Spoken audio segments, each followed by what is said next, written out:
Long, long ago, before the first sunrise touched the earth, before the oceans found their shores, and before any living creature stirred, Australia was silent.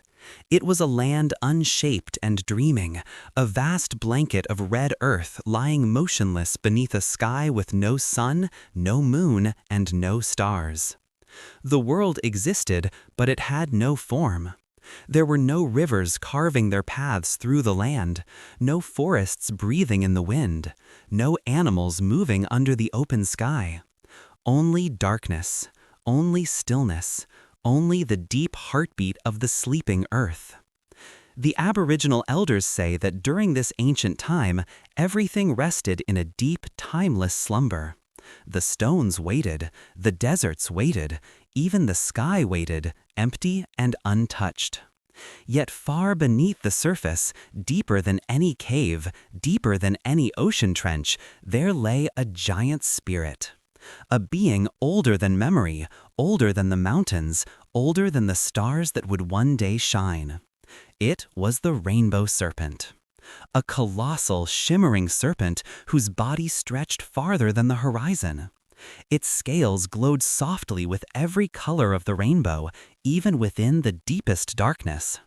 Its breath carried warmth and the promise of creation. As the Rainbow Serpent slept, the world dreamed around it. In those dreams, mountains swelled and collapsed. Rivers curled across the land like silver threads. The first sparks of life shimmered like faint lights. But they were only dreams. The land itself had not yet awakened. And then, something changed.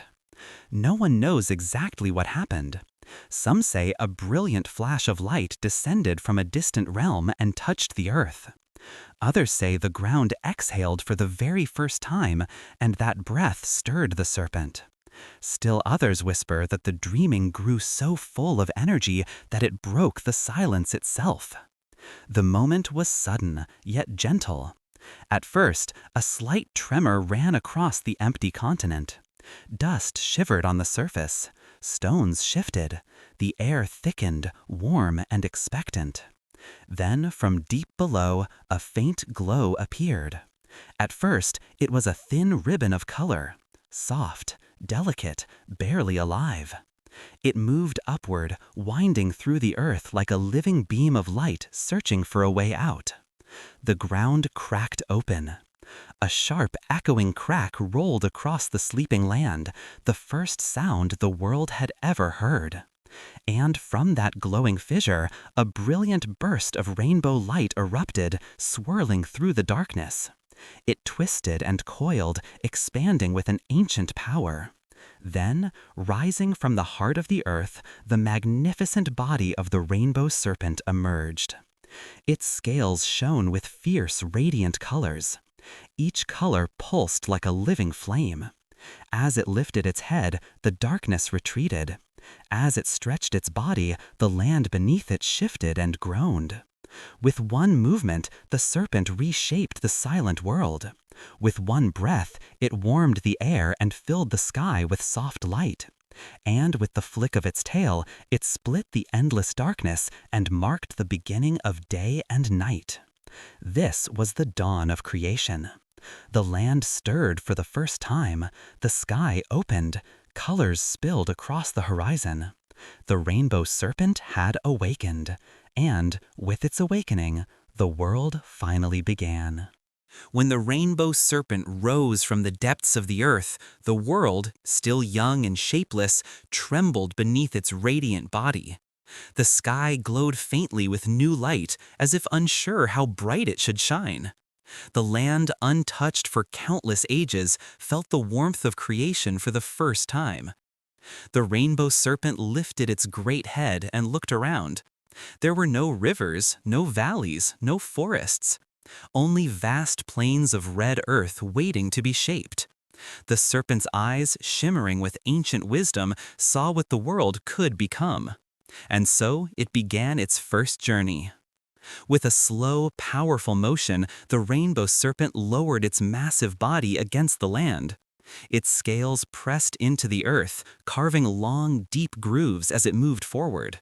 Every curve of its body left a mark. Every twist formed a path. As the serpent traveled, the ground opened behind it, forming the first riverbeds. Wide, winding channels snaked across the continent, following the exact shape of the serpent's movements. Some paths were straight and long, reaching from horizon to horizon. Others curled gently like sleeping snakes, nestled between hills that had not yet fully formed. The Rainbow Serpent traveled north, then south, then west, drawing lines across the land like a great artist sketching the foundation of a masterpiece. Where its body pressed deepest into the earth, the ground softened. Soon, water, born from the serpent's breath, began to fill the empty channels. It gathered slowly at first, pooling like shimmering mirrors beneath the newborn sky. Then it flowed, gaining strength, pushing forward as if excited to explore its new home. These became the first rivers of Australia. Rivers that would one day feed forests, nourish creatures, and help life grow in millions of ways. Satisfied with the rivers it had created, the Rainbow Serpent moved on. Its journey then took it through the central deserts. Here, the land was dry, cracked, and silent. The serpent glided over the earth, its body drawing gentle curves that would later become deep valleys and gorges. Some of these valleys would shelter life for thousands of years, becoming sacred places for the people yet to come. At times, the serpent paused to lift its head and taste the wind. The air was thin and cold, too cold for life.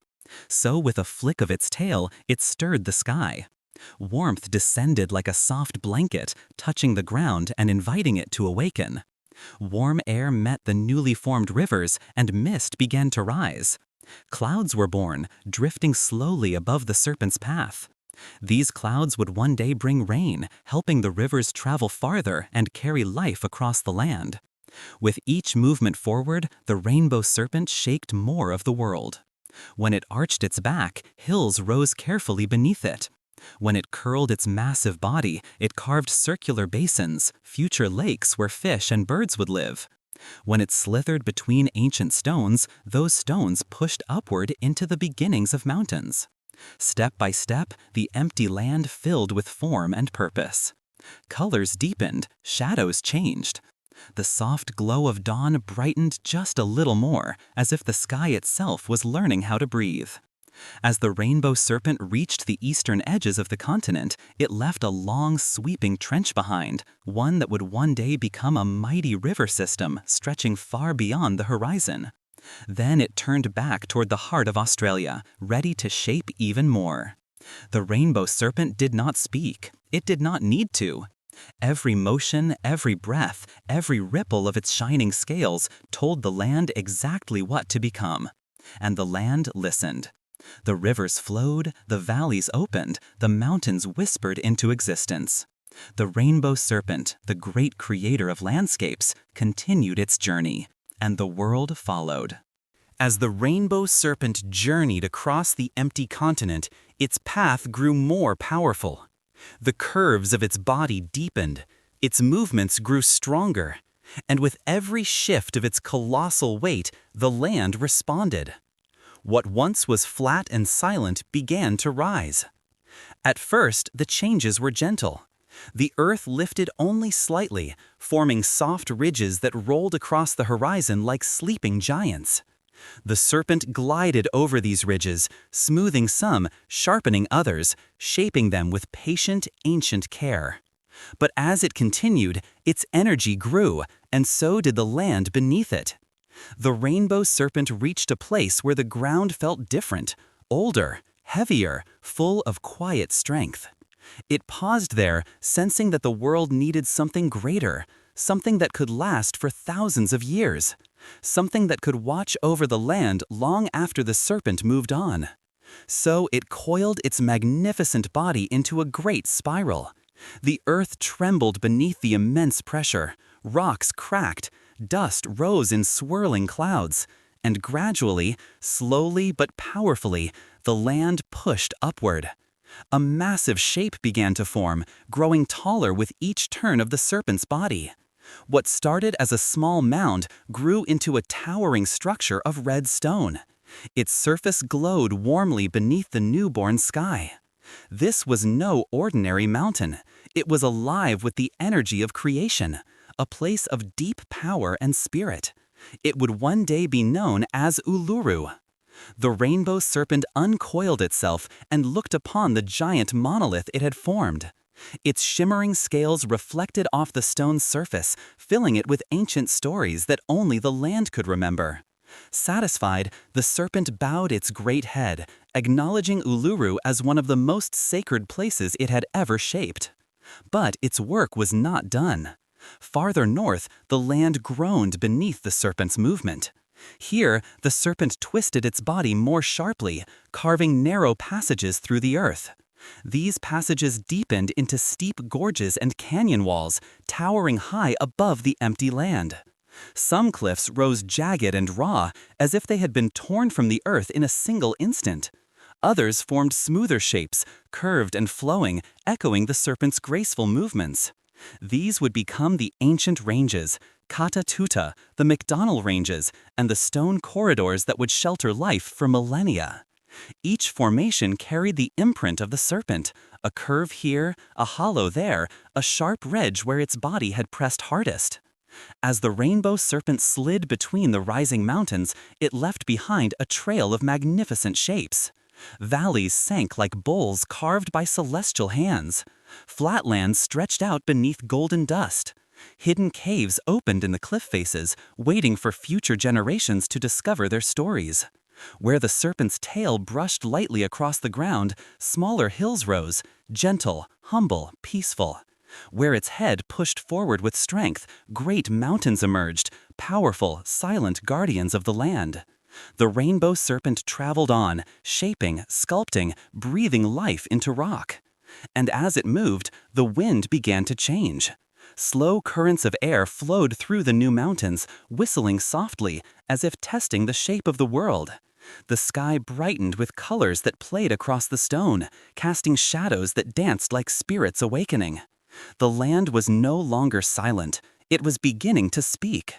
Every ridge, every peak, every rising stone whispered a story of creation, of ancient power, of the serpent who shaped them with purpose. The Rainbow Serpent paused for a final moment, looking back at the sacred places it had formed. Its glowing eyes reflected mountains newly born, standing proud against the sky. These stones, it knew, would outlive everything. They would hold memories older than time itself. They would become meeting places, ceremonial grounds, and spiritual homes for the first peoples who would one day walk this land. With a gentle wave of its shimmering tail, the serpent turned away and continued its journey toward the next great creation. As the Rainbow Serpent continued its journey across the shaping continent, the land behind it was no longer the silent, empty place it once had been. Rivers now traced winding paths across the earth. Mountains stood proudly, casting long shadows across red plains. Canyons and valleys breathed with new form. But something was still missing. The world had shape, yet it did not have life. The Rainbow Serpent sensed this as it paused near a newly formed riverbed. The water shimmered beneath the early light, but the banks were bare. No grass, no leaves, no roots to hold the soil in place. The air felt lonely. So the serpent lowered its brilliant head toward the river and exhaled a long, warm breath. This breath carried the essence of growth, tiny sparks of energy, drifting like glowing seeds. They floated through the air, spun gently, and settled onto the soft red earth. At first, nothing happened. Then, as the Rainbow Serpent turned to leave, the ground began to stir. Faint movements rippled across the soil, as though something beneath it was waking from a deep sleep. A tiny green shoot emerged. Delicate, trembling, reaching for the unfamiliar light. Then another, and another. Soon the once bare riverbank shimmered with soft green sprouts, waving gently in the breeze the serpent had carried with it. The Rainbow Serpent paused, watching. With a slow flick of its shimmering tail, it encouraged the new life forward. The sprouts grew taller, stretching upward with newfound strength. Their leaves unfolded like small hands opening to greet the sun. These were the first grasses. As the serpent continued along the river, those grasses followed its path, spreading across the banks and hills, weaving themselves into soft carpets of green. They danced whenever the wind touched them, like children playing in the first breath of spring. But the land hungered for more. It needed trees. So the rainbow serpent traveled to a wide, flat plain, a place where the air tasted dry and the earth felt tired. Here, the serpent pressed its glowing body deeply against the ground, letting its warmth sink in. The soil heated, cracked, and then softened.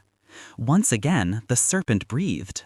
This time, its breath carried heavier seeds, seeds filled with strength, endurance, and deep roots. They fell to the earth and disappeared beneath the soil. Moments passed. Then the ground heaved upward as strong, twisting trunks began to rise. Branches stretched toward the sky, pushing aside the dim light with determination. Leaves unfurled, deep green, glossy, shimmering with life. The first eucalyptus trees had arrived.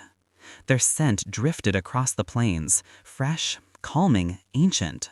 The air felt different now, enriched by the presence of living breath.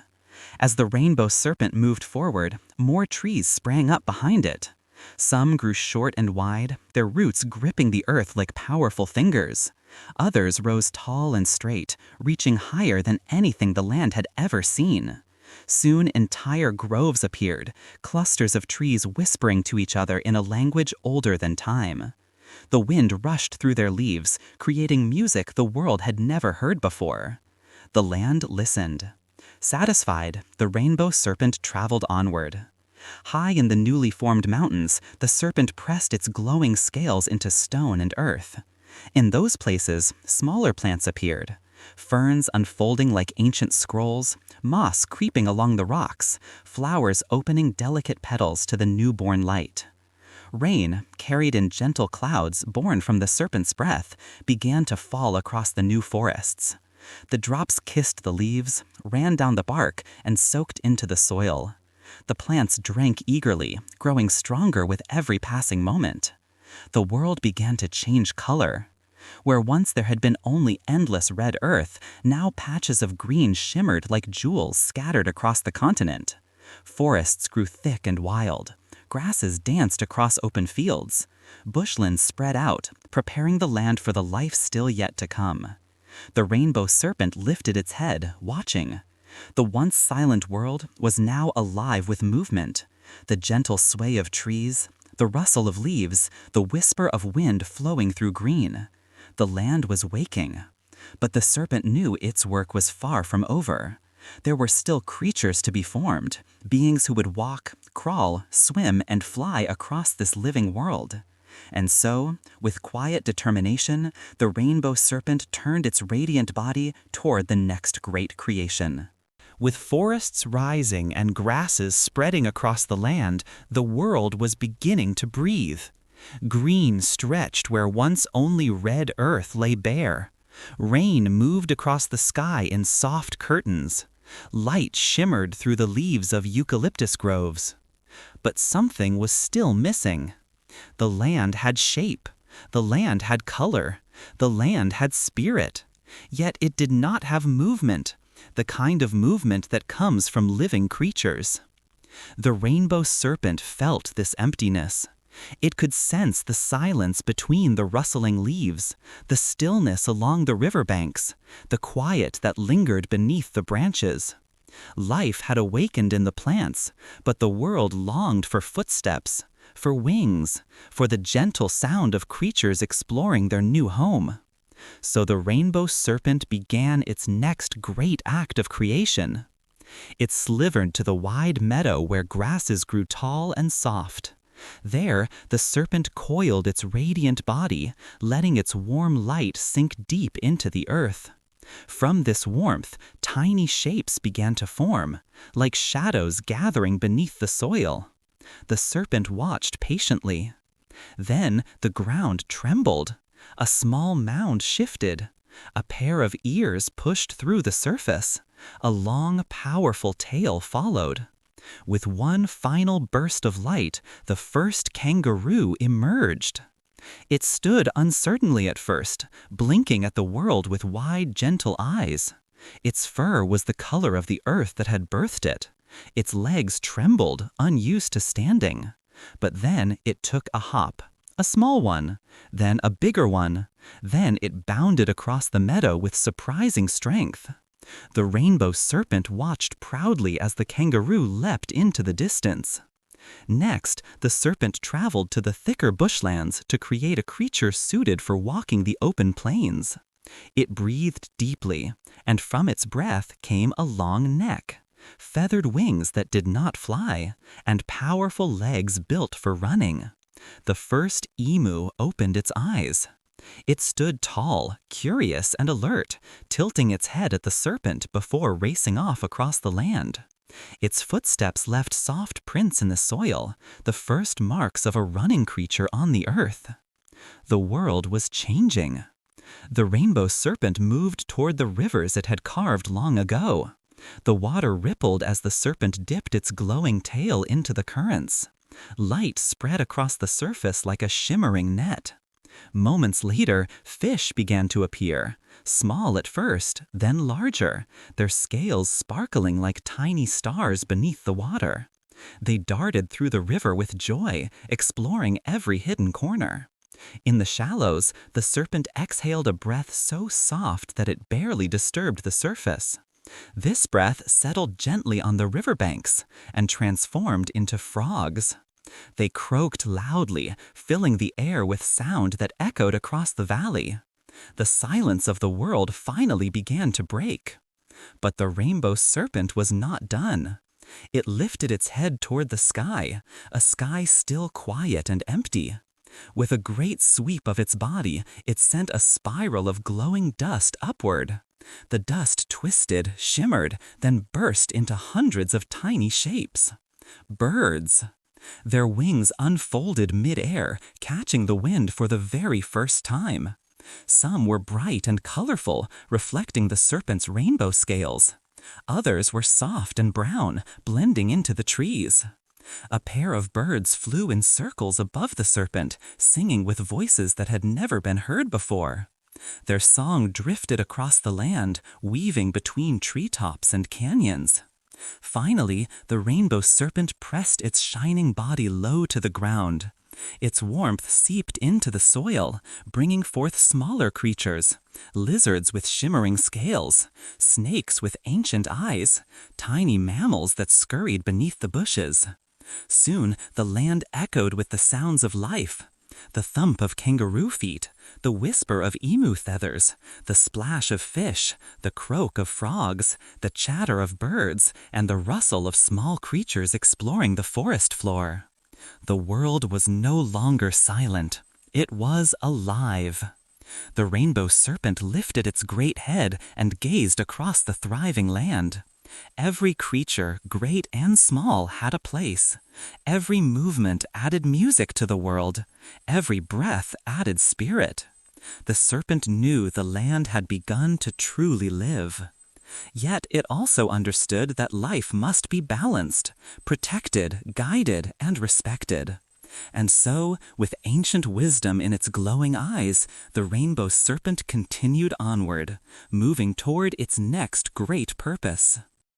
As the land filled with life, with animals exploring the forests, fish gliding through rivers, birds painting the sky with color and song, the world felt closer to being whole. But something still felt incomplete.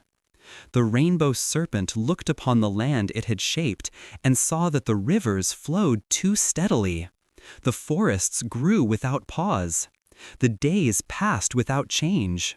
The world was alive, but it had no rhythm, no cycles, no seasons. Life needed balance, a pattern, a heartbeat.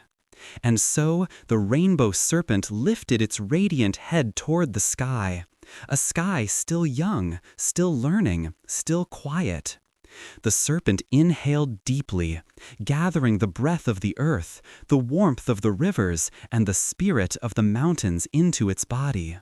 Then it exhaled upward. From its breath came the first clouds. They drifted slowly across the sky, soft, pale, and uncertain, unsure of what they should become. The rainbow serpent arched its shimmering body and brushed the sky with the tip of its tail. The light changed. The air thickened. A deep rumble stirred within the clouds. The first rain began. At first it fell gently, small drops landing on eucalyptus leaves, sliding down their smooth surfaces and dripping onto the newly formed soil. The grasses shivered with delight as the rain touched them. The rivers welcomed the drops, swelling with new energy. Then the rain grew stronger, steady, rhythmic, refreshing. The rainbow serpent watched as the land drank eagerly, its plants growing richer, its forests deepening in color, its animals dancing in the cool water that fell from above. But the world also needed power, a force to shape the sky just as the serpent had shaped the land. So the rainbow serpent coiled its great body tightly and struck the sky with a burst of glowing energy. The clouds shuddered. Light exploded within them, sharp, blinding, beautiful. The first lightning.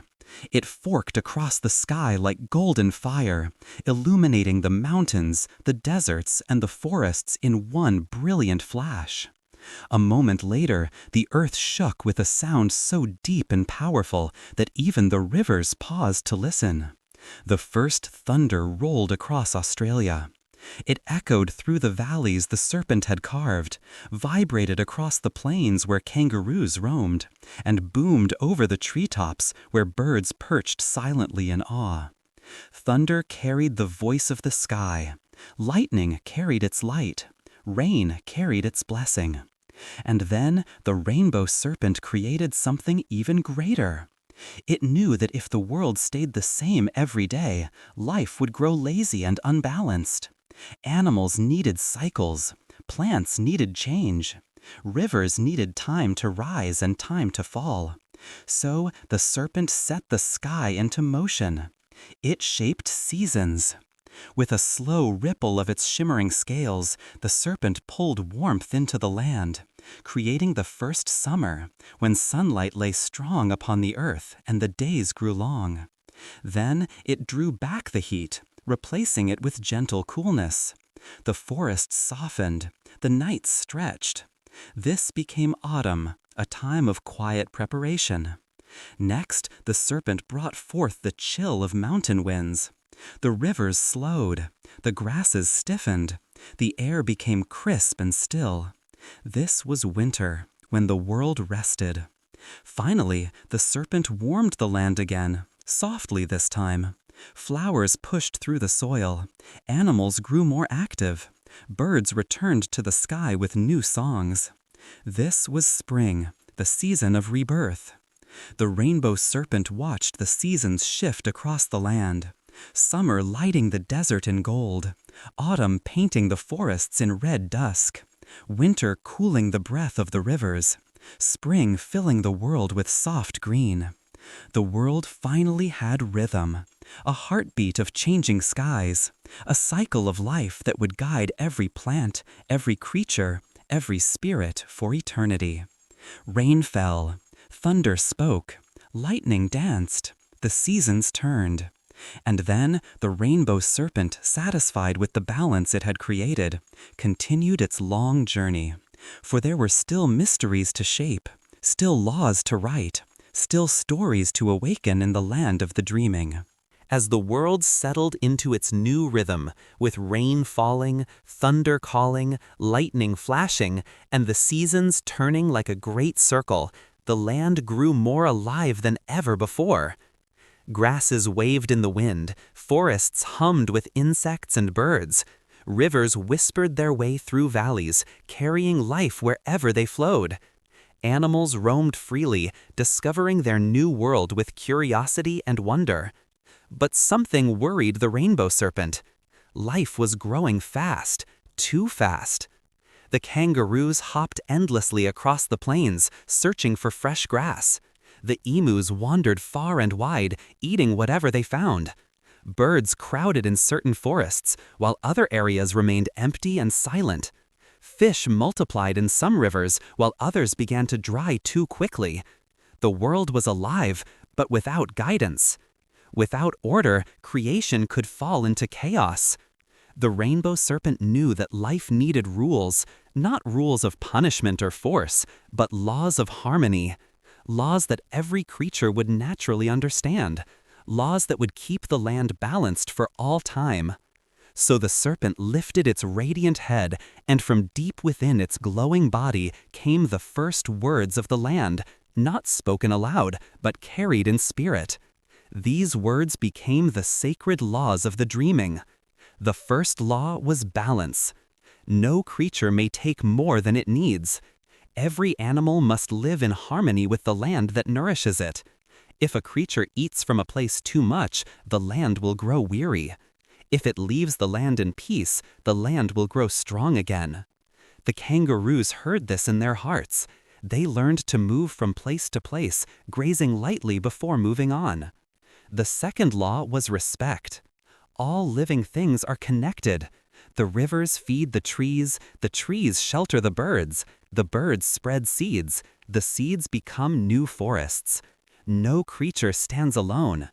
The emus, hearing this law, learned to share their water holes with smaller animals and to watch over their young carefully. The third law was responsibility.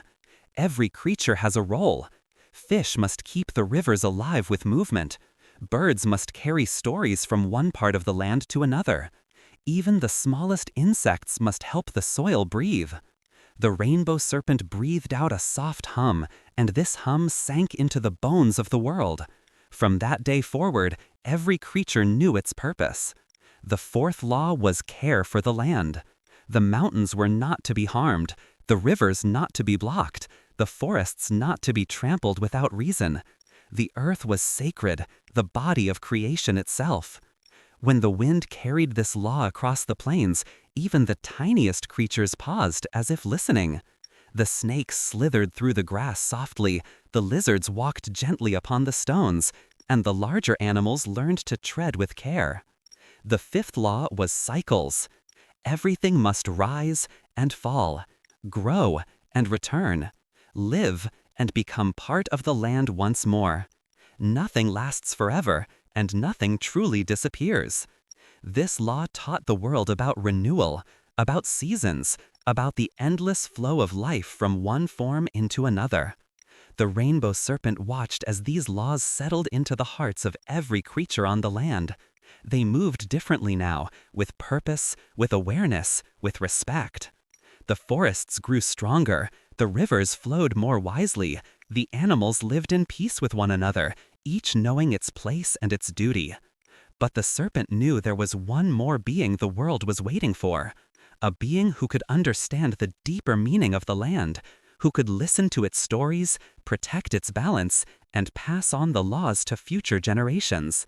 The Rainbow Serpent turned its glowing eyes toward the horizon, toward a place where the land seemed to hum with potential. Something new was coming. Someone new. A creature unlike any the world had seen before. A creature who would walk upright, who would speak, who would dream. And so, with quiet anticipation, the Rainbow Serpent slithered toward the place where the first people would soon awaken. With the sacred laws now flowing across the land, with animals living in harmony, with rivers moving in rhythm, with forests whispering ancient songs, the world was almost complete. Almost. But the Rainbow Serpent knew that one final piece of creation had yet to take its place. A being capable of listening deeply, of remembering stories, of understanding the spirit of the land, of carrying the laws forward for all time. And so, the Rainbow Serpent traveled to a quiet place, a vast plain between mountains it had raised and rivers it had carved.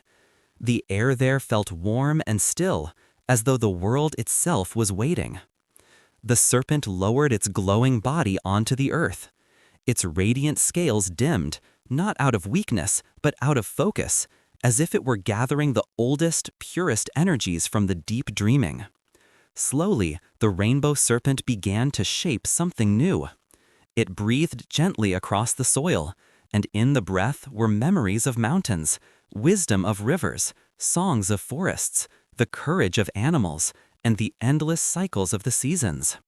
The earth absorbed these gifts, and from the warm red ground a shape began to rise.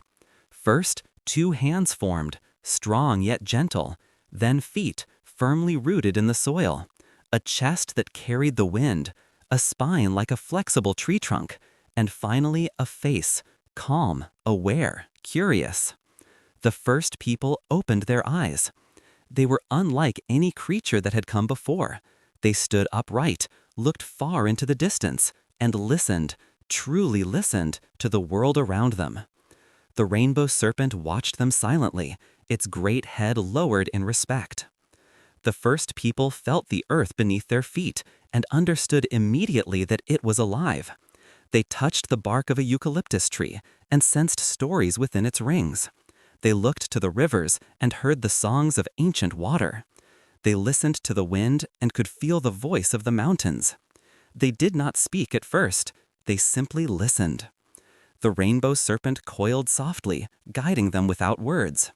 It showed them how to read the tracks of animals, how to find water by sensing the heartbeat of the land, how to gather food without harming the soil, how to sit quietly and hear the stories carried by the stars.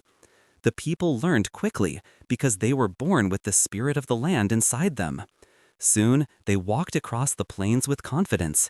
They explored the valleys, drank from the rivers, and warmed themselves by the gentle glow of dreamtime fire. They discovered that each animal followed its own law. The kangaroo moved with balance, the emu with respect, the birds with responsibility, the fish with harmony. The first people understood that they too must follow the sacred laws. So, the rainbow serpent taught them without ever speaking, through the movement of clouds, through the call of birds, through the patterns in the sand, through the rhythm of day and night. And the people understood. They learned to care for the land, to never take more than they needed, to honor every life, and to remember that they themselves were part of something much greater. The rainbow serpent then revealed to them the final truth. The land is not something you own. The land is something you belong to. The people bowed their heads. They felt this truth settle inside their spirits like warm firelight. The rainbow serpent watched as the first people began to build shelters of branches and bark, as they painted the first symbols in the earth, as they created stories to explain the world around them. They became the keepers of the dreaming, the listeners of the land, the protectors of creation. And the rainbow serpent knew that the world was finally ready, for the people would carry their stories forward from generation to generation as long as they honored the laws of balance and respect. The serpent lifted its glowing head, looked across the thriving world one last time, and prepared for the next chapter in the great story of creation. With the first people now walking the land, listening to the wind, drinking from the rivers, and learning from the animals, the world felt whole. But the rainbow serpent knew that life was not simply about survival. The people needed meaning, a way to understand the land, to remember its stories, and to pass those stories down long after the serpent moved on.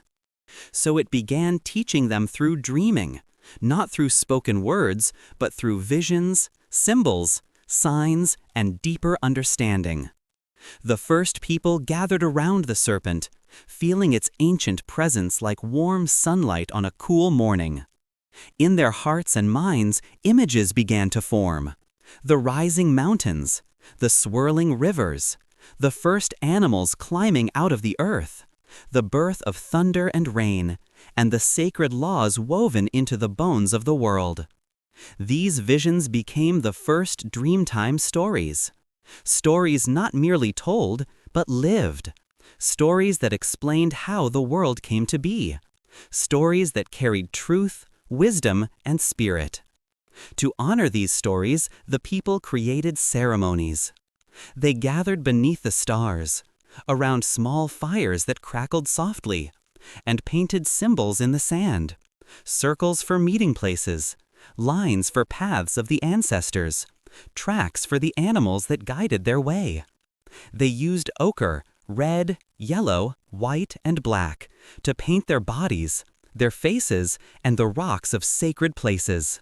These paintings became the first rock art, marking the land with the stories of creation. Each stroke, each dot, each pattern was a reminder of the serpent's journey. They were not simply art, they were memory. The rainbow serpent watched as these ceremonies grew. The people danced, their steps echoing the movements of animals, leaping like the kangaroo, running like the emu, slithering like the snake. Their dances were not just performances, they were teachings. Each dance told younger generations how the world worked and how they must live within it. The people sang too. Their songs flowed like water, soft and steady, carrying the rhythm of the earth. These songs, called songlines, traced the serpent's path across the land. They mapped the mountains, the rivers, the sacred sites, and the invisible lines connecting them. By singing the songlines, the people could travel great distances, never lost, because the land itself sang back to them. And so the dreaming culture grew.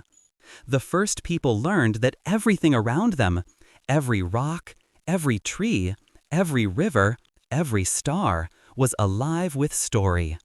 The mountains spoke of the serpent's strength. The rivers whispered of its movements. The storms carried its voice. The green forests reflected its breath. Even the animals held fragments of its wisdom. The people began to teach their children these stories. They sat in circles under the warm glow of firelight, telling them about the rainbow serpent, the creator of land and life. They taught them how to listen to the birds, how to read the weather, how to feel the rhythm of the seasons. They taught them that everything was connected, that harming the land meant harming themselves. The rainbow serpent felt a deep peace as it watched this new culture grow. The people understood. They respected the land. They honored the sacred laws. They remembered the stories. And through their ceremonies, their dances, their songs, and their rock paintings, the dreaming lived on. But the rainbow serpent knew that creation was not always peaceful. For balance to exist, there must also be challenges, moments of hardship, tests of strength, and times when the world would be shaken once more. The serpent's eyes glowed softly with ancient knowing. The next chapter was coming, a chapter of great trial, a chapter that would test whether the people truly understood the laws they had inherited. And so the rainbow serpent continued its journey into the deeper heart of the dreaming, toward a story that would reveal the strength of both land and spirit. For many seasons, the world lived in perfect rhythm. Rain fell when the land needed water, forests grew tall and strong, animals thrived in harmony. The first people honored the sacred laws and moved gently across the land, taking only what they needed, giving thanks for every gift. But balance, the rainbow serpent knew, is not something that simply exists, it must be maintained. And so, as a test of the world's harmony, a great challenge began to unfold. It started softly. The clouds drifted farther apart. The rains fell less often. Rivers began to shrink, their once shimmering surfaces turning still and shallow. The grasses that wrapped the plains in green began to lose their color. The eucalyptus leaves curled under the harsh sunlight. The rivers, once full of songs, whispered in thin trickles. The first people noticed. They felt the dryness in the air. They listened to the quiet warnings carried in the wind. The elders gathered, touching the warm ground, feeling its heartbeat fade beneath their palms. They knew a drought had arrived, one that would test every law the rainbow serpent had given them. As the weeks passed, the world grew hotter. The sun beat down relentlessly. Clouds refused to form. Streams cracked into thin lines across the soil. Animals walked farther to find water, some to places where water had never needed to flow before. The kangaroos hopped slowly, conserving energy. The emus took long, deliberate steps, searching for shade. Birds flew higher, scanning for surviving pools. The first people knelt by the drying rivers, cupping what little water remained with reverent hands. They shared it carefully, with each other, with the animals, with the land. They remembered the law of balance. They remembered the law of respect. But the trial was not over. One afternoon, as the heat shimmered across the plains, a lightning bolt, sharp and sudden, struck the dry forest. Flames awakened. At first, they flickered as small sparks, dancing between fallen leaves. Then, carried by dry winds, they grew into fierce tongues of fire. The forest crackled with intense heat. Smoke spiraled upward. Birds burst from the treetops in great waves of wings. Animals fled toward the open plains. The first people, too, moved swiftly, not with panic, but with understanding. They had been taught that fire was not an enemy, but a force of change, a cleanser, a teacher, a part of the cycle. Still, this fire was powerful. It ran through the bush like a living creature, feeding on the dry leaves, devouring the underbrush, reshaping the land in glowing orange light. The people watched from a safe distance, protecting their children, guiding the animals to open spaces. They listened to the fire's voice, not with fear, but with respect. The Rainbow Serpent observed everything from high above, its shimmering body coiled among the clouds.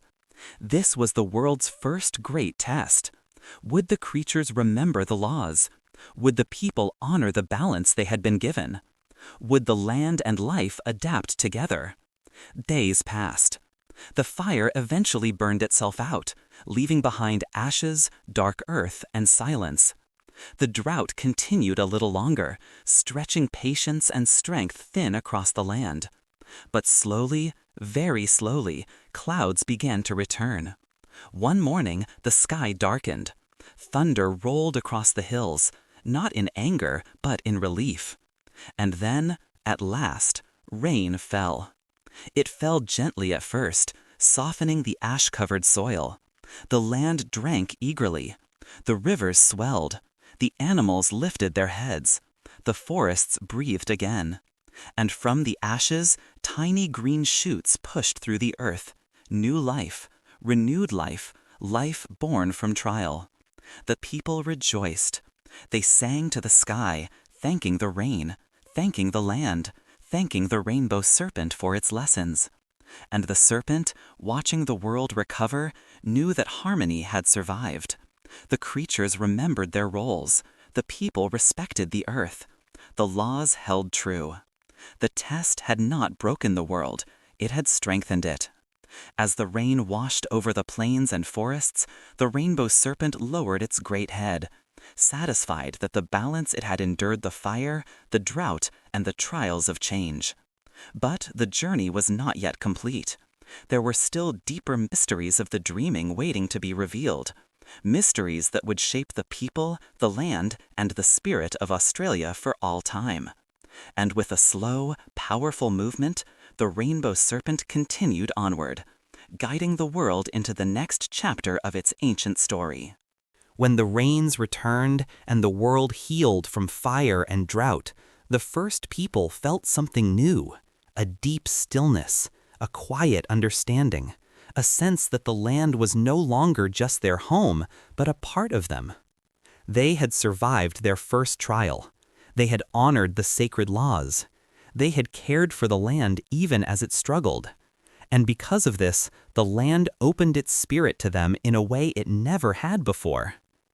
One early morning, before the sun had risen, the elders gathered the people in a wide circle. The air was cool. Mist curled above the wet grass. Birdsong drifted softly through the trees.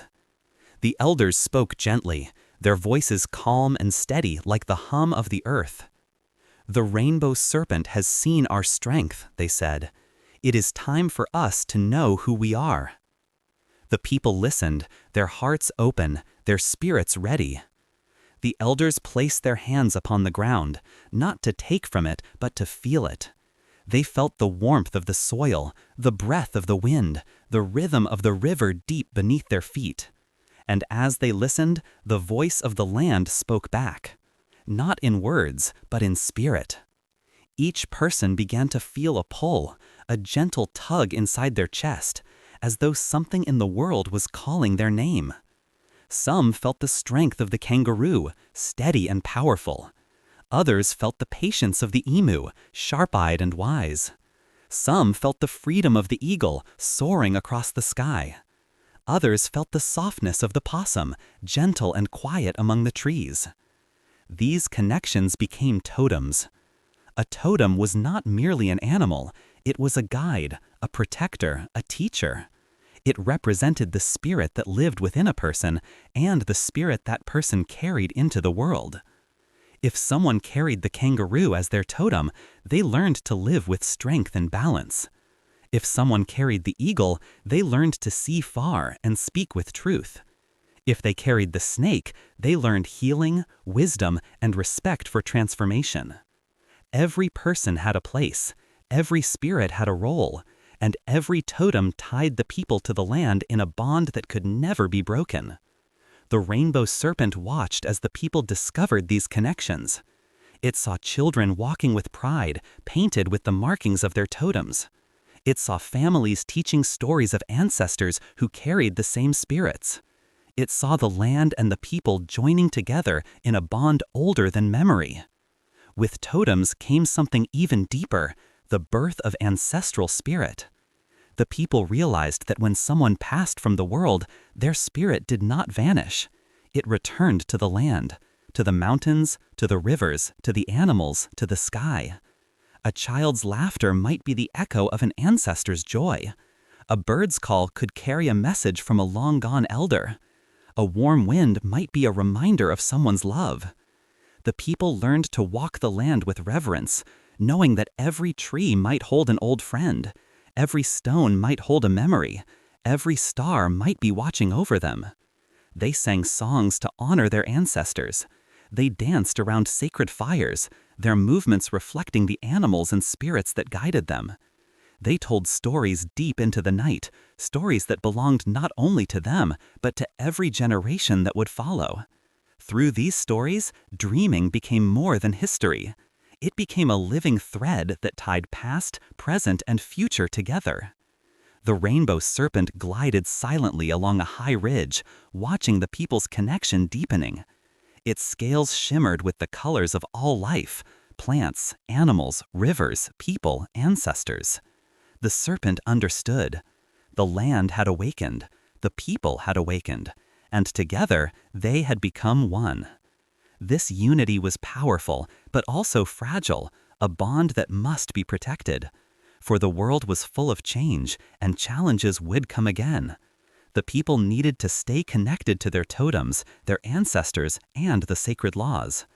And so, with ancient patience, the Rainbow Serpent turned toward the next chapter, one filled with lessons of growth, understanding, and the balance between human spirit and the endless land of the dreaming. For many generations, the first people lived in harmony with the land. They honored their totems, sang the songlines, held ceremonies beneath the stars, and whispered gratitude to the rivers and forests.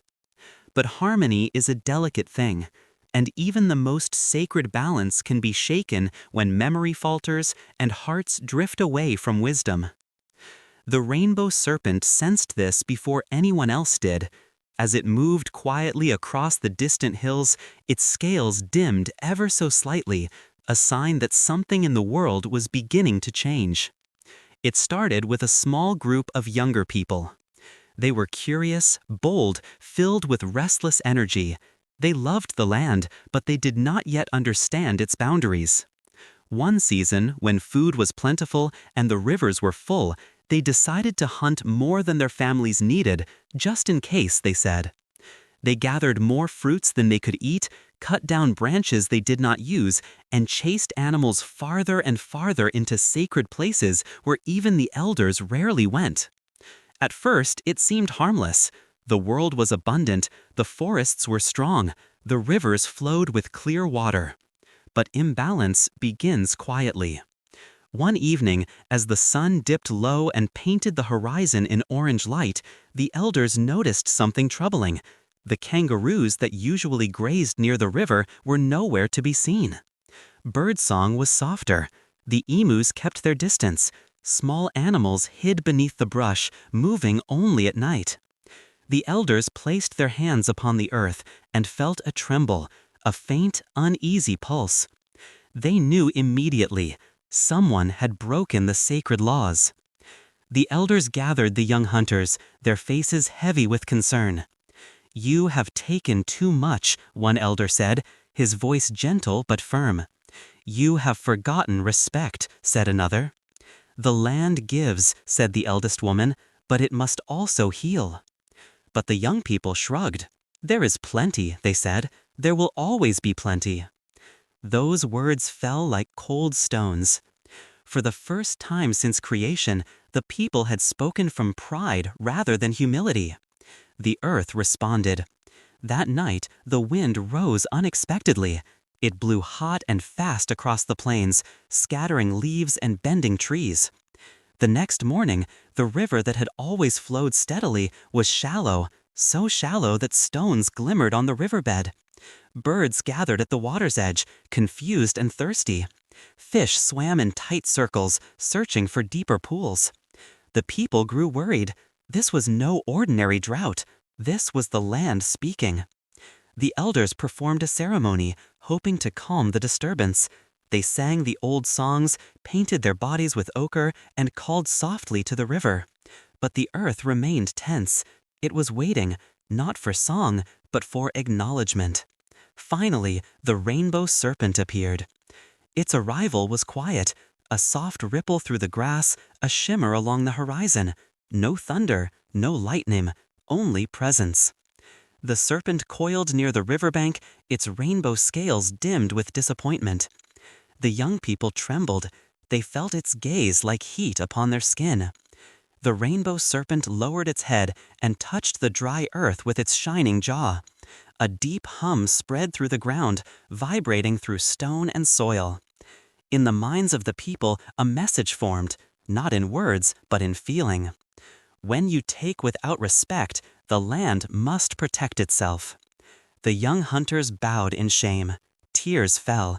Their hearts opened. They finally understood.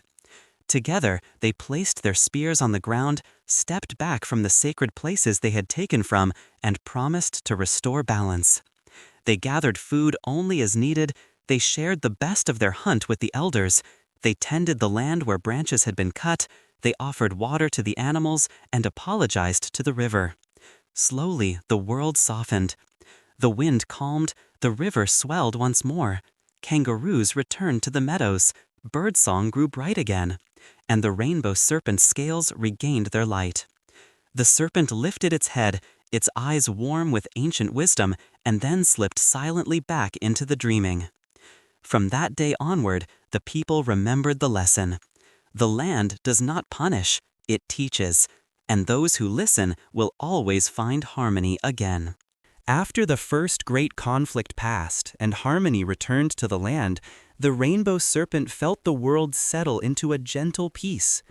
The rivers flowed smoothly again, the forests sang softly in the wind, and the first people walked with renewed respect in their hearts. But the Rainbow Serpent also knew that the people needed a sign, a reminder that the serpent's presence was always near, watching, guiding, protecting. So one morning, as the clouds drifted low over the mountains and the earth still glistened with the last drops of rain, the Rainbow Serpent rose from a deep, hidden place in the land. It lifted its magnificent body upward, higher than the tallest eucalyptus trees, higher than the cliffs carved long ago, until its shimmering scales touched the very edge of the sky. The clouds parted as if welcoming it.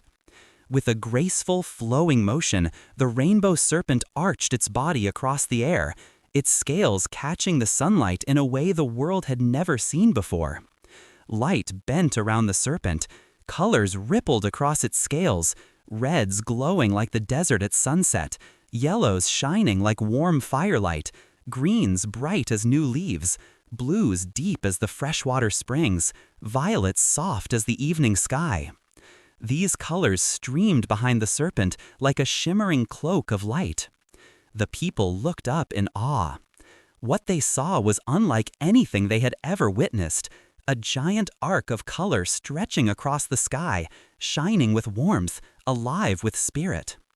They felt the presence of the rainbow serpent even before they saw its form. The arc glowed brighter, curving from horizon to horizon, as if the serpent were traveling through both land and sky at the same time. This was the birth of the first rainbow. The rainbow serpent paused in the sky, allowing the people to take in the beauty of its journey. Rain droplets in the air captured the serpent's colors, scattering them in 1,000 tiny reflections. Each droplet carried a piece of the serpent's energy, a fragment of its wisdom, a whisper of its spirit.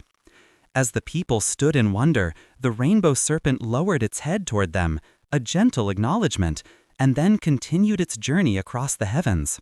Wherever it moved, the rainbow followed, sometimes faint and delicate, sometimes bold and bright, sometimes single, sometimes double, mirrored like two serpents dancing in the sky. And the people understood.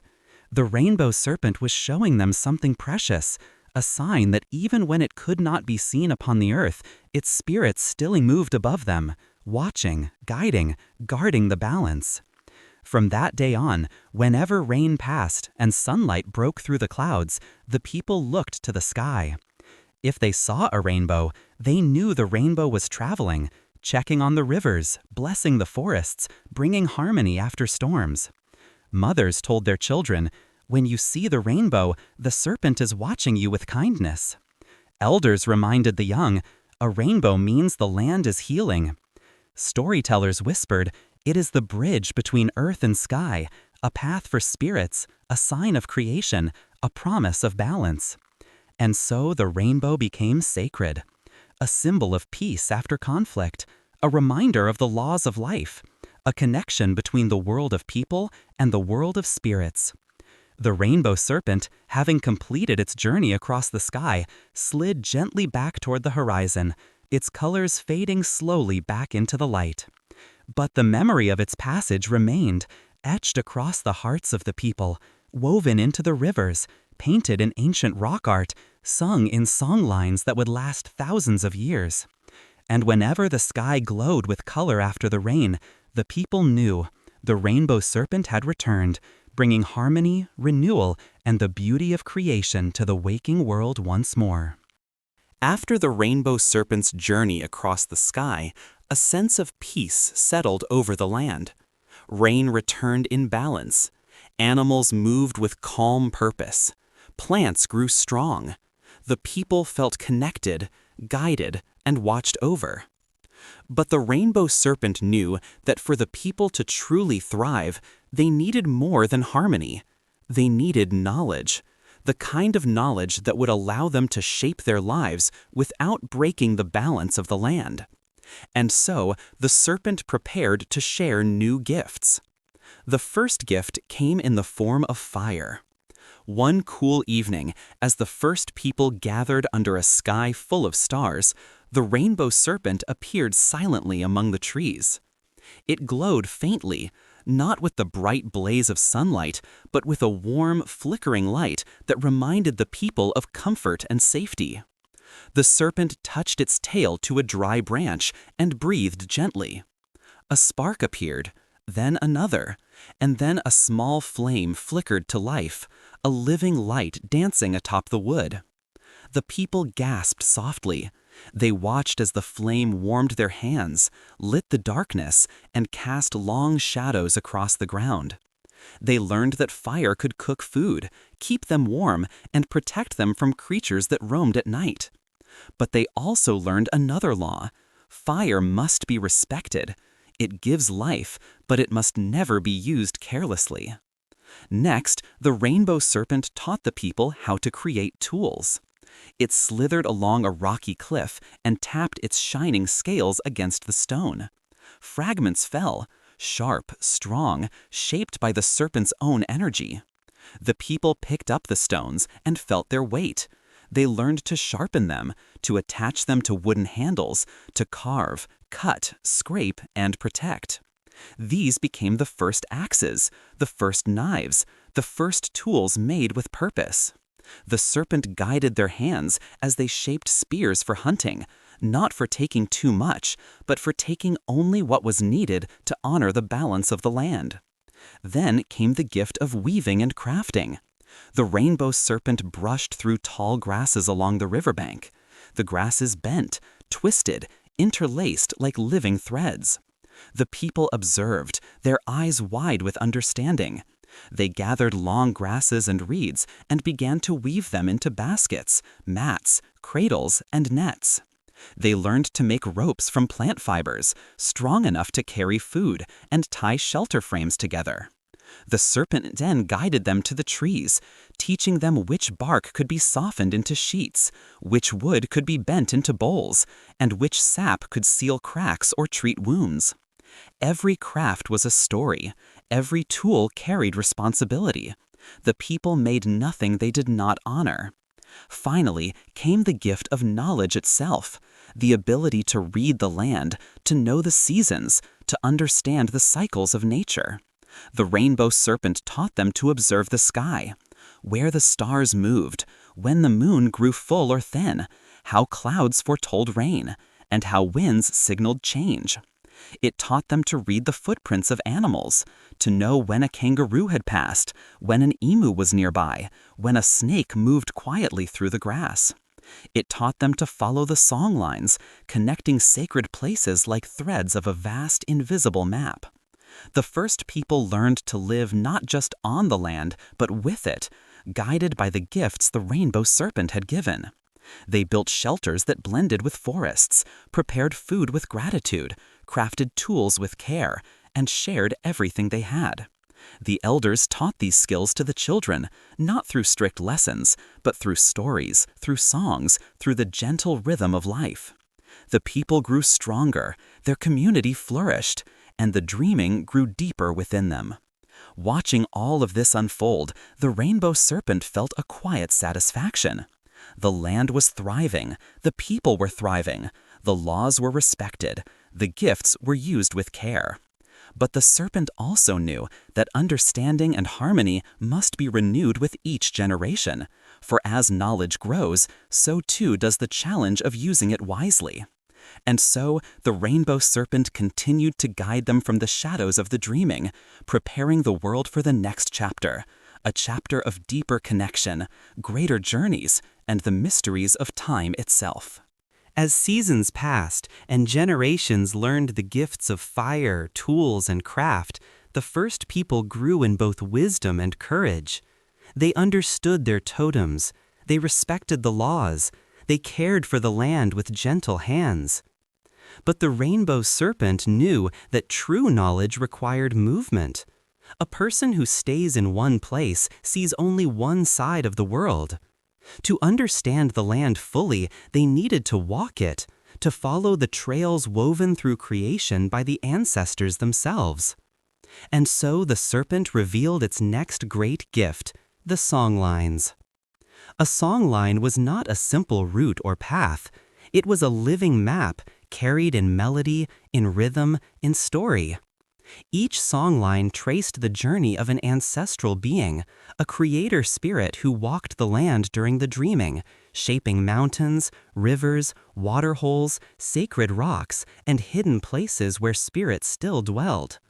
To travel a songline was to walk in the footsteps of creation. One dawn, as the first people gathered around a glowing fire, the elders began to hum a low, steady tune. The melody rose like mist, soft and ancient. It carried the pulse of the earth, the breath of the wind, the heartbeat of the dreamtime. A young group of travelers listened carefully, their eyes filled with curiosity. "This is the path," an elder said, tracing lines in the sand with her finger. "It leads to water holes, to carving stones, to ancient trees that remember the first sunrise."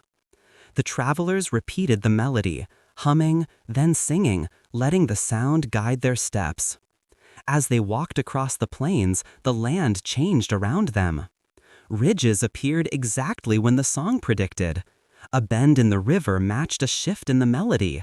A sacred rock formation rose just as the chorus reached its crescendo.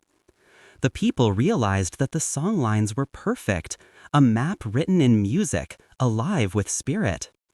As they journeyed, they met other clans, families who followed different songlines that connected to their own like threads in a great web.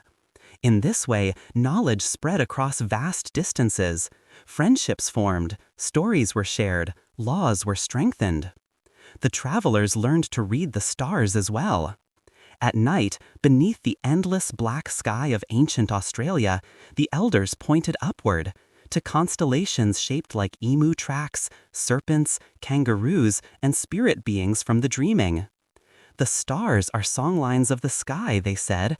They mirror the songlines of the earth. One guides your steps, the other guides your spirit. The young people lay on their backs, listening to the hum of night insects, watching the river of stars sweep overhead. They understood that the world was not divided between land and sky, between people and spirit. It was all one great story, woven together by songs older than time itself. As they continued traveling, the earth taught them new lessons. They learned the smell of approaching rain. They recognized the faint shadow of a waterhole hidden beneath layers of sand. They discovered pathways to distant mountains and routes through dense forests where animal tracks intertwined like brushstrokes. Every step deepened their connection to the world. Every song strengthened their memory of the laws. Every journey expanded their understanding. By the time they returned home, the travelers carried more than stories. They carried knowledge. Knowledge of faraway rivers, distant clans, sacred places, and the endless roads of spirit that stretched from the red desert to the shining coast. The Rainbow Serpent, watching from a high ridge, felt great pride. The people had learned to move with purpose, to explore without disrupting balance, to share wisdom across vast lands, and to travel the world not through force or conquest, but through song. The songlines connected everything, mountains to valleys, rivers to oceans, clans to clans, spirits to people. And along those invisible threads, the dreaming flowed like a living river, carrying the past, guiding the present, and shaping the future. The Rainbow Serpent knew that as long as the people followed the songlines, they would never be lost. Not in land, not in spirit, not in purpose. And so the serpent turned toward the next chapter, knowing that the people were ready for deeper mysteries of the dream time. As the first people traveled the songlines and learned the truths woven into the land, they began to notice something remarkable. Certain places felt different, quiet in a way that touched the heart, strong in a way that spoke without sound, alive in a way that made the air shimmer. These were the sacred places, places where the Rainbow Serpent had touched the earth most deeply, where creation had been shaped with purpose, where stories slept beneath the stones. The elders called these places the spirit grounds. They were not chosen by the people. They were chosen by the land itself. Some were great monoliths, like Uluru, rising from the red desert with a presence ancient as time. Others were hidden waterholes, deep and still, where the first raindrops of dreamtime had fallen. Some were mountain passes shaped by ancestral footsteps. Some were forests where the wind carried voices of old spirits. One by one, the people learned to recognize them. Whenever they approached a sacred place, they walked softly, with bowed heads and quiet hearts. They spoke to the land before entering, not in fear, but with respect. The Rainbow Serpent watched them proudly, knowing the people were ready for a deeper lesson. One evening, as the sun set in long rays across the plains, the serpent appeared on the horizon, its body glowing with warm colors. It guided the people to a large stone circle, a place untouched for generations, a place where the ground hummed with ancient energy. The people stood in silence. The rainbow serpent lifted its head and pressed its shimmering chin to the earth. A tremor spread outward, soft, gentle, touching each stone, each blade of grass, each person standing in the circle. In that moment, visions filled their minds. They saw the mountains rising in the serpent's coils, the rivers carved by its scales, the trees awakened by its breath, the animals stepping into the world, the frost of winter, the storms of summer, the star spirits lighting the sky, the cycles of life, death, and renewal. When the visions faded, the rainbow serpent left behind a simple truth, not spoken, but felt. You are the guardians of these places. As long as you protect them, the world will remain in balance. The elders knelt in gratitude. They understood instantly what it meant. From that day forward, the people created custodians of the sacred places. These were not rulers or leaders, but watchers, caretakers, listeners of the land. Their duty was to protect the waterholes, keep fire low and controlled, ensure no creature was hunted near sacred ground, teach children the stories connected to each place, maintain the paths of the songlines, keep the land's spirit alive. The custodians learned the signs of imbalance, a sudden silence of birds, a change in the wind's breath, cracks forming too quickly in the soil, or the feeling of heaviness beneath their feet. Whenever such signs appeared, they held ceremonies, lighting gentle fires, painting ancient symbols, singing the old songs that called the land back into harmony. The sacred places became the heartbeats of the world. At Uluru, the rock glowed warmly at dawn, its surface changing with the colors of time. At Katachuta, the wind carried stories through narrow paths.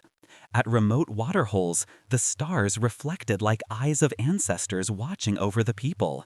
In hidden caves, echoes traveled with a strange magic, as though voices from dreamtime still whispered within the stone. The more the people protected these places, the more the land flourished.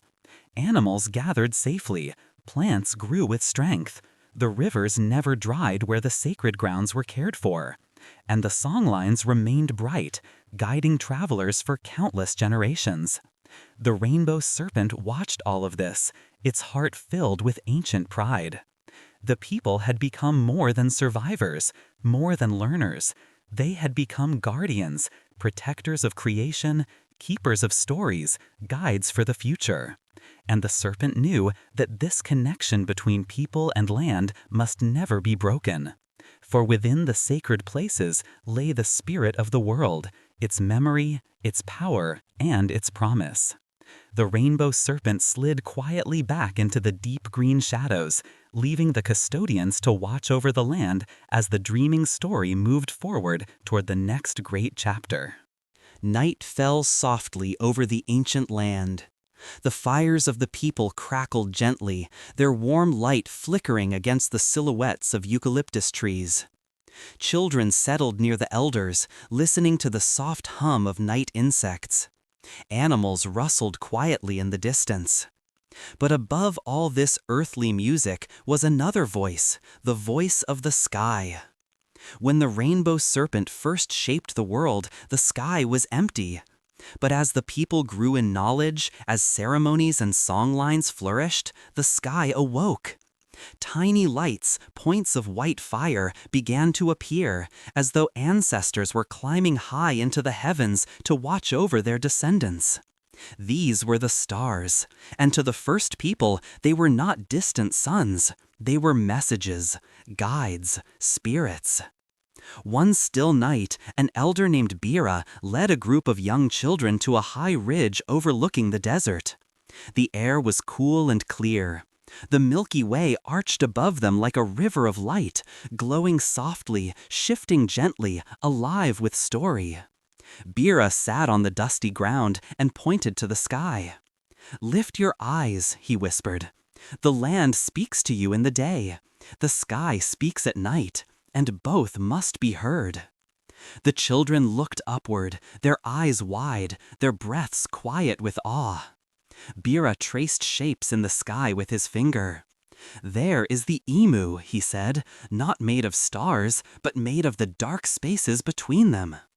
The children squinted, and, slowly, they saw it. A great emu taking shape in the Milky Way, its head, body, and outstretched legs formed from the shadows between the glowing stars. "When the emu rises in the sky," Bira continued, "it guides the people, telling us when to travel, when to hunt, when to gather eggs, and when to leave the land to rest." He then pointed to a cluster of bright stars. "There are the 7 sisters," he said softly. "Long ago, they walked the earth as maidens who escaped a powerful hunter. When they fled, the sky opened and lifted them to safety." The children watched the cluster twinkle as though the sisters were laughing gently from above.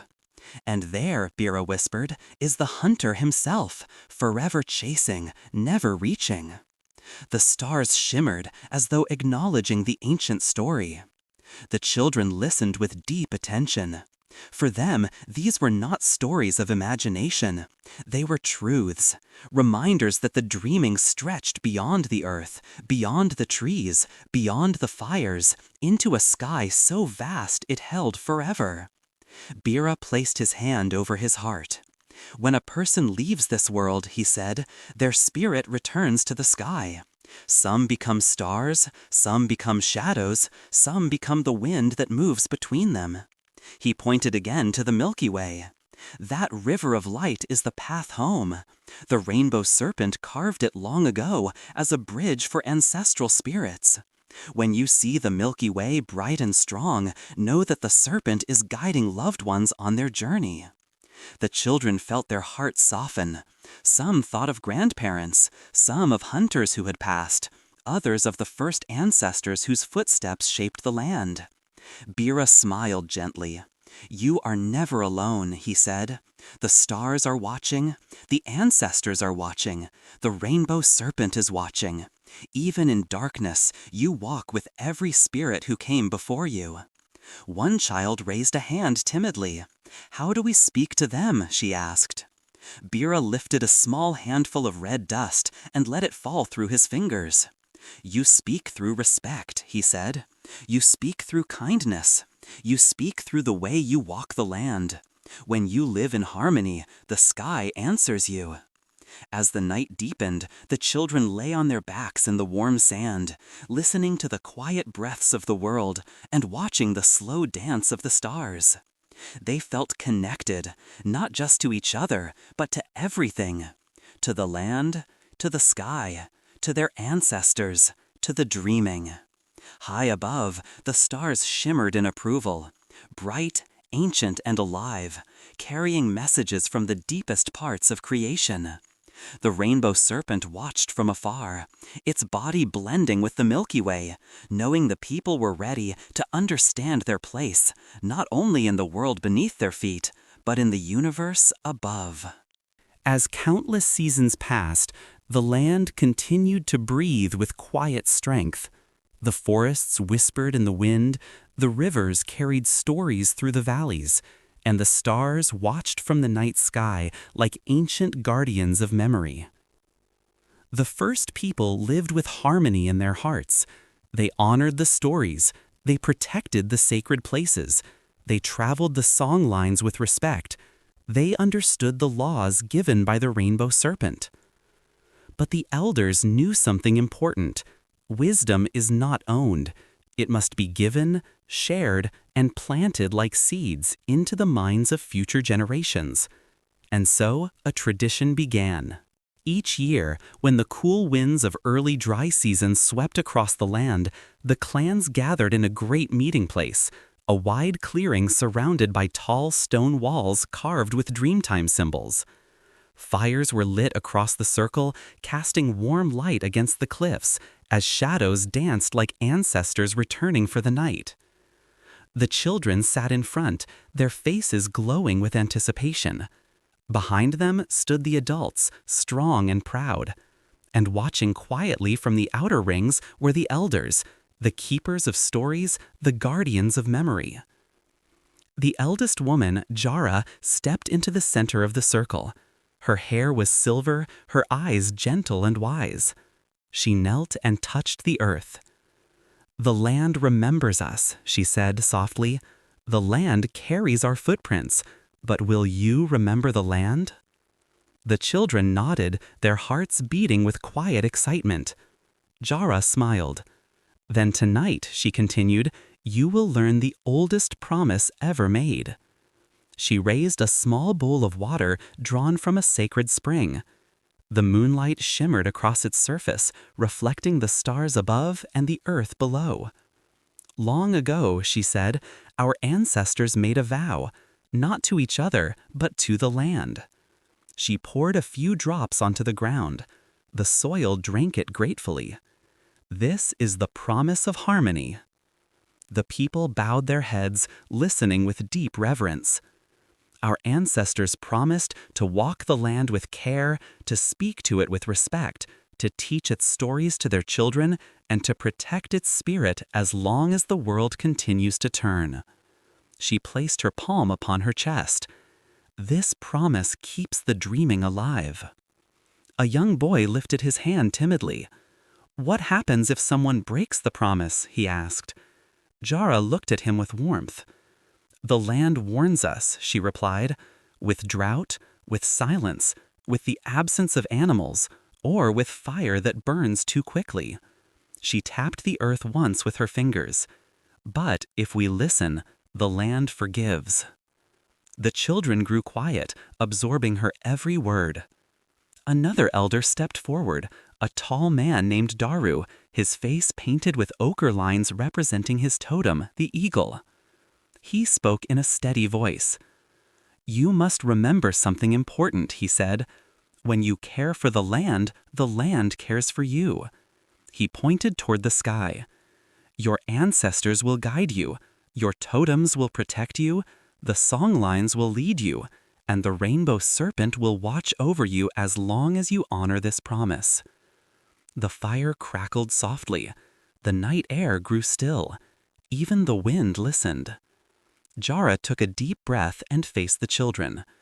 "Now," she said, "you must make the promise yourselves." The children stood. Their small shadows stretched out behind them, touching the stones carved with symbols of creation. Together, with voices trembling but sincere, they spoke the ancient words.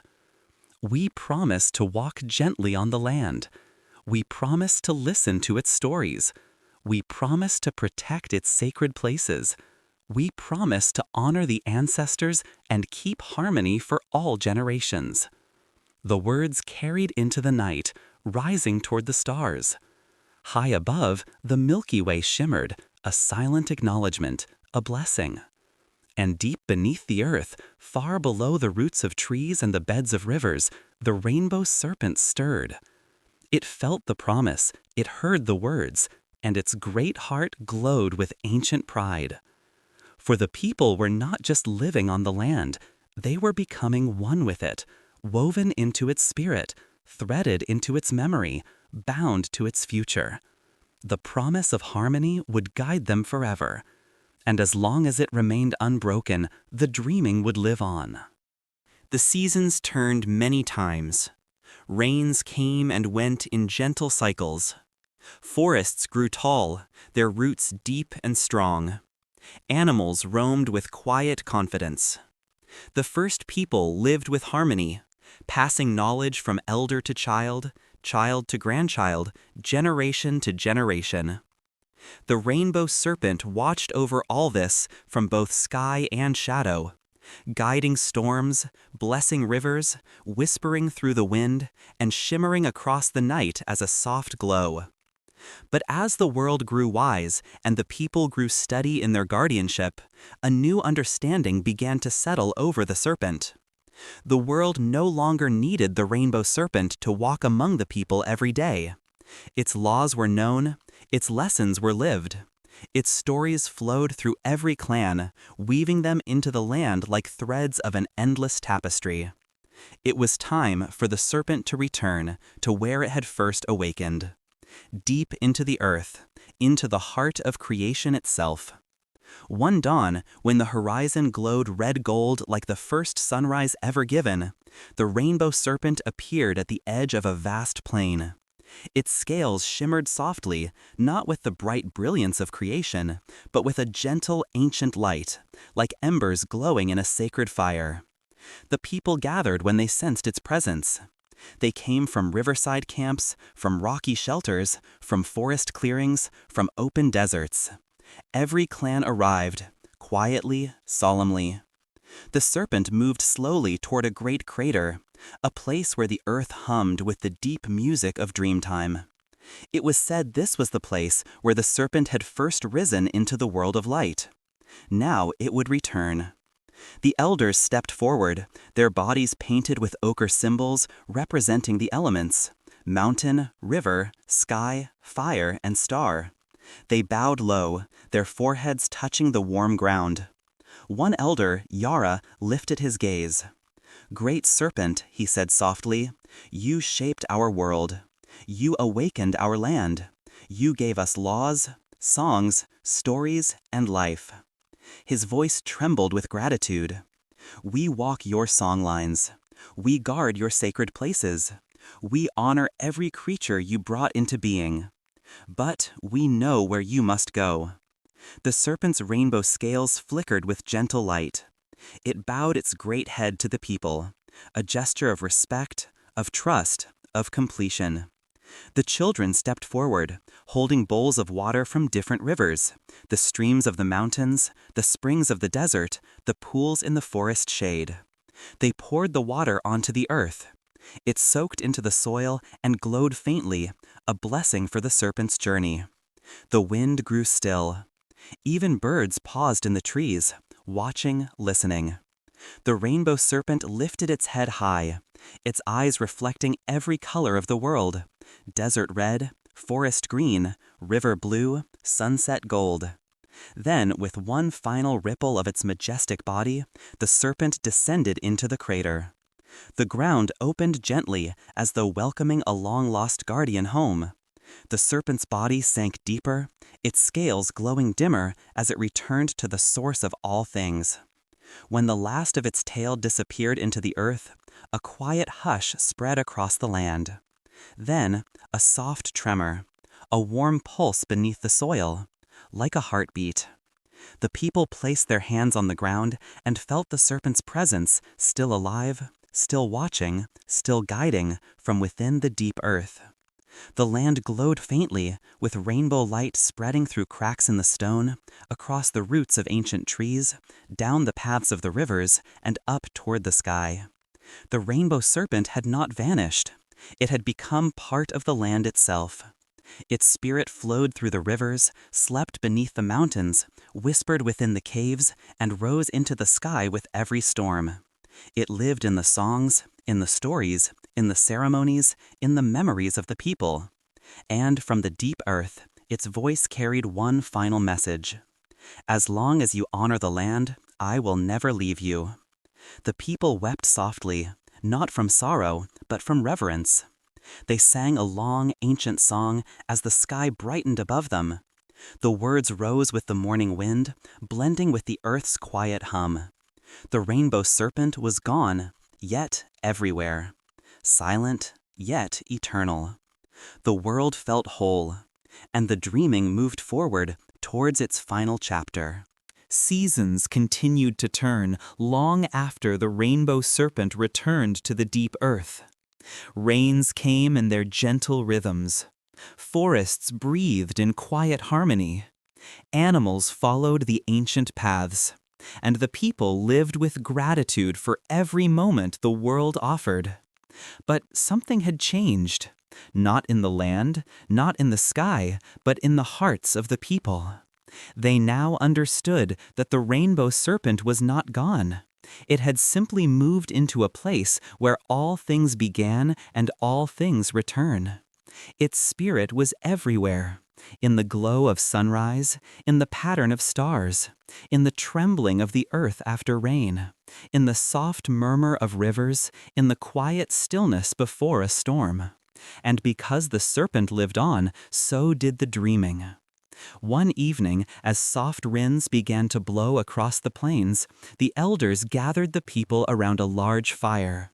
The flames rose high, sending sparks into the sky like tiny spirit lights taking flight. Children sat close to the glow.